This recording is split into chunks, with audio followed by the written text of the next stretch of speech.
ગામમાં મુખ્યા હોય છે ને સરપંચ, એ મોટા પાયે કોઈ પૈસાવાળો માણસ હોય ને તો આખા ગામના ધુમાડાબંધ જમાડે છે, કારણ કે ગામનો મોટો પૈસાવાળો માણસ કહેવાય.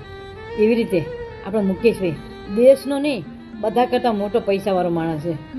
તો આખા ભારતના ઘર દીઠ એક એક માણસને જમવાનું કીધું હતું. કેવી મજા આવે, બધા કેવા રાજી થઈ જાય. હા ગમતે નહીં, ઘર દીઠ એક એક.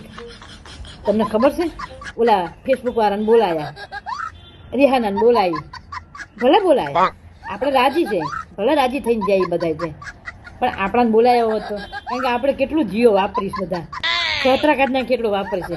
અરે હું તો આખા દિવસને 10 GB વાપરી નાખું છું, એટલો સપોર્ટ કરું છું મુકેશભાઈને. હા, આપણે બધા એમને સપોર્ટ કરીએ છીએ જીઓ વાપરી વાપરી. તો હા ગમતે તો નહીં, પણ માણા દીઠ એક એકને જો જમવા બોલાય આવત ને તો બધાને ગમે. આ તો મારો અભિપ્રાય.